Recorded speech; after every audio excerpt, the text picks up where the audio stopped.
বিশ্ব বাংলা কনভেনশন সেন্টারে কিছুক্ষণ আগেই সাংবাদিক বৈঠক করলেন মুখ্যমন্ত্রী, যেখানে তিনি দাবি করলেন যে কর্মসংস্থানমুখী হয়েছে এই রাজ্য, মানুষ নিজেদের ইচ্ছায় জমি দিচ্ছেন। নন্দীগ্রামের মতো গুলি না চালিয়েও যে শিল্প আনা যায় তা পশ্চিমবঙ্গে আসতে চলেছে, মানুষ নিজেরাই এগিয়ে এসে জমি দিচ্ছেন। কর্মসংস্থানমুখী শিল্প বান্ধব রাজ্য হবে পশ্চিমবঙ্গ। আগামী দিনে পশ্চিমবঙ্গে শিল্প করতে জমি কোনো সমস্যা হবে না। একই সঙ্গে তিনি বলেছেন যে রেলমন্ত্রীর উন্নয়ন মিশনে বাংলা যুক্ত হয়েছে, বহু শিল্প প্রকল্পের প্রস্তাব ইতিমধ্যেই তারা পেয়েছেন। টাটাকে ফিরিয়ে আনা হবে এই রাজ্যে, কিন্তু ব্যাংক কেলেঙ্কারি বা অর্থ নয়ছয়ের সঙ্গে যুক্ত রয়েছেন এমন কাউকে বিনিয়োগ করার অনুমতি সরকার দেবে না। ফুটপাত দখল করে কাউকে বসে থাকতে দেওয়া হবে না, জনগণের স্বার্থই অগ্রাধিকার পাবে।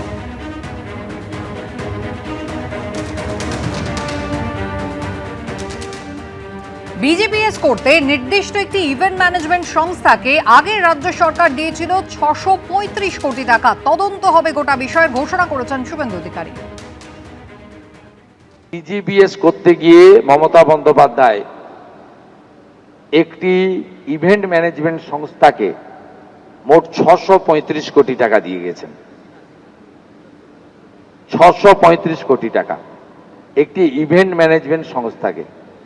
এরও তদন্ত হবে। তদন্ত শুধু নয়, মামলা আমরা করব এবং প্রয়োজন হলে মানি লন্ডারিং যারা ইনভেস্টিগেট করে তাকেই হ্যান্ড ওভার করব। আমরা ছাড়বো না, ছাড়ার জন্য তো মানুষ বসায়নি। পুষ্পাদের হালত তো দেখতেই পাচ্ছেন আপনারা। রাজ্যে টাটা আসবেই আশ্বাস দিয়েছেন মুখ্যমন্ত্রী। আগামী দিনে শিল্প করতে জমি কোনো বাধা হবে না। কি বলেছেন শুভেন্দু অধিকারী দেখুন।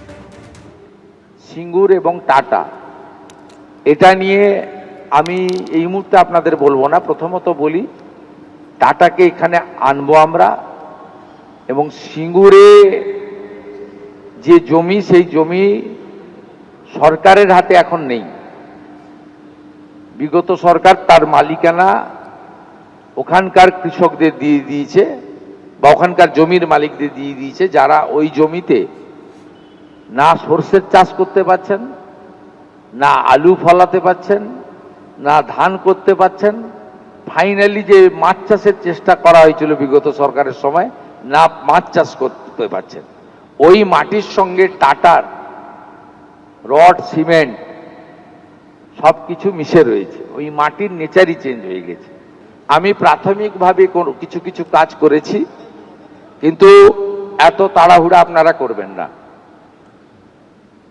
আমরা দেখে নিতে চাই, শুধুমাত্র মুখ্যমন্ত্রীর সঙ্গে দেখা করে ফুল দিয়ে ছবি তোলার জন্য তারা আসছেন না, প্রকৃতপক্ষে কিছু করতে চাইছেন। প্রথমত, বিগত দিনে তারা যদি গুড বিজনেস প্লেয়ার হয়ে থাকেন, ব্যাংক ফ্রড করেছেন কিনা, ল্যান্ড ফ্রড করেছেন কিনা, এবং তাদের বিরুদ্ধে কোনো ধরনের মানি লন্ডারিং সহ তদন্ত চলছে কিনা, এগুলো দেখা আমার প্রাথমিক কাজ। দ্বিতীয় হচ্ছে, তারা পশ্চিমবঙ্গে জমি নিয়ে রেখেছেন অথচ ইউনিট তৈরি করেছেন কিনা, আবার নতুন করে সম্পর্ক স্থাপন করে ওই জমিগুলো শুধু রক্ষা করতে চাইছেন কিনা।